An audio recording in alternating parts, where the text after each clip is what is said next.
चलिए आज हम लोग हिंदी जो गोधुली है उसमें जो दो खंड हैं, खंड ए जो गद्यखंड है और खंड बी जो पदखंड है यानी काव्य खंड भी उसको हम लोग कहते हैं। तो उसी में जो पहला अध्याय है, राम नाम बिनु बिरथे जग जन्म, जिनके कवि हैं गुरु नानक जी। इन्होंने बहुत बहुत अच्छी बात यहाँ पे बताए हैं। तो चलिए हम लोग वही जानने का प्रयास करेंगे। राम नाम बिनु बिरथे जग जन्मा, बिखु खावे बिखु बोले बिनु नावे निह फल माटी भ्रमना, बिखु खावे बिखु बोले बिनु नावे निह फल माटी भ्रमना। अर्थात कहने का मतलब है कवि गुरु नानक जी का, यानी कवि कहते हैं कि जो मनुष्य भगवान का भजन नहीं करता है उसका इस संसार में मानव जीवन पाना एकदम व्यर्थ है, और भक्ति भजन नहीं करने के कारण वह बिना बोले ही विष का पान करता है तथा मोह माया में भटकते भटकते मर जाता है।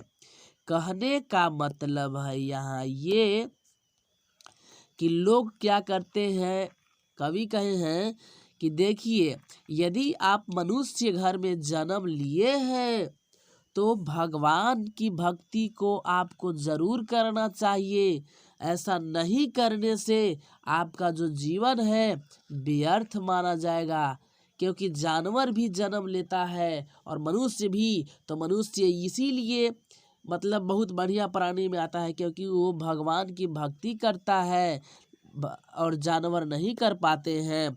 और यहाँ पे अगर यहाँ पे भजन नहीं करिएगा, भक्ति नहीं करिएगा तो आपको पता भी नहीं चलेगा क्या बोलना है क्या नहीं बोलना है। आप विष के समान बोलते रहेंगे किसी से, और मोह माया में आप फंसे रहेंगे और फंसते फंसते मर भी सकते हैं। इसलिए भगवान की भक्ति करनी चाहिए। कैसी करनी चाहिए आगे और बताए हैं। दूसरा पंक्ति कुछ इस प्रकार से है, पुस्तक पाठ व्याकरण बखान संधिया करम निकाल करे, बिनु गुर रस बद मुक्ति कहाँ प्राणी राम नाम बिनु अरुझ मरे, बिनु गुर रस बद मुक्ति कहाँ प्राणी राम नाम बिनु अरुझ मरे।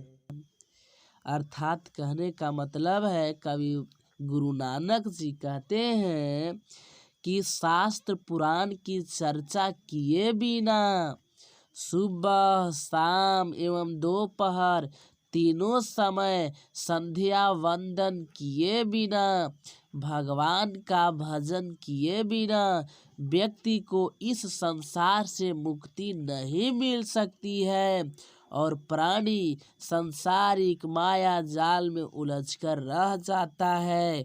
यानी कहने का मतलब कवि का यह है कि यदि आप मनुष्य घर में जन्म लिए हैं तो भगवान की भक्ति आपको करना बहुत ज़रूरी है।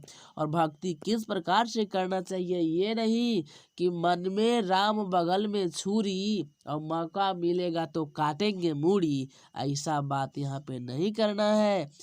लोग यहाँ पे बड़े बड़े यहाँ पे जो साधु बाबा होते हैं बन जाते हैं, उसको किस प्रकार से कवि गुरु नानक जी व्यक्त किए हैं आगे हम लोग देखेंगे। और हाँ, यदि आप चाहते हैं कि पीडीएफ आप ले लें तो आपको पीडीएफ मिल जाएगा पूरा चैप्टर वाइज। आप प्ले लिस्ट में जाइए और वहाँ पे एकदम लगातार सीरियल वाइज आप पढ़ते रहिए, बहुत मज़ा आने वाला है। तो चलिए शुरू करते हैं। ये जो पंक्ति है इसमें कवि कहते हैं, दंड कमंडल सिखा सुत धोती तीरथ गबनु अति भ्रमनु करे, राम नाम बिनु शांति न आव जपि हरि हरि नाम सुपारी परै, राम नाम बिनु शांति न आवे, जपि हरि हरि नाम सुपारी परै। अर्थात कहने का मतलब है, कवि कहना चाहते हैं कि कुछ प्राणी बाहरी दिखावे के लिए डंडा, कमंडल, शिखा यानी जो चोटी होता है, जनेऊ जो गला में पहनते हैं, तथा गेरुआ वस्त्र धारण करके तीर्थ यात्रा करते रहते हैं, लेकिन भगवान का नाम लिए बिना जीवन में शांति नहीं मिलेगी। कहने का मतलब यहाँ पे ये है कि बहुत सारे जो लोग होते हैं, सब लोग तो नहीं लेकिन बहुत ऐसा लोग होते हैं जो दिखावे के लिए दाढ़ी मूंछ बढ़ा लेंगे, डंडा कमंडल ले लेंगे और अपने आप को साधु संत कहते हैं। लेकिन सच तो यही है कि यदि भगवान की भक्ति आप नहीं कर रहे हैं तो आपको कभी भी शांति नहीं मिल सकता है। जटा मुकुट तन भस्म लगाए, वसन छोड़े तन नग्न भया, जेत जिय जत जल थल महियल, जत्र तत्र तू सर्व जिया। गुरु प्रसादी राख ले जन को, हरि रस नानक झोली पिया। अर्थात कहने का मतलब है, कवि कहते हैं कि कुछ लोग संत कहलाने के लिए जटा का मुकुट बनाकर, शरीर पर राख मलकर, वस्त्रों को त्याग कर नग्न भी हो जाते हैं, भगवान की भक्ति का ढोंग करते हैं। इसका परिणाम यह होता है कि संसार में यहाँ वहाँ जल थल पर जीव जंतुओं में जन्म लेते रहते हैं। अतः जो लोग भगवान की भक्ति को प्रेम पूर्वक करता है वे इस संसार से मुक्ति पा जाते हैं। तो फिर से एक बार इसको रिपीट कर लेते हैं। यहाँ पे देखिए कहा जा रहा है, जटा मुकुट तन भस्म लगाई, यानी कि जटा का मुकुट बनाकर शरीर पे भस्म यानी राख मलकर वस्त्रों को त्याग देते हैं, वस्त्र छोड़ी तन नग्न भया, भगवान की भक्ति का ढोंग करते हैं। इसका परिणाम यह होता है कि संसार में यहाँ वहाँ जल थल पर जीव जंतुओं में जन्म लेते रहते हैं।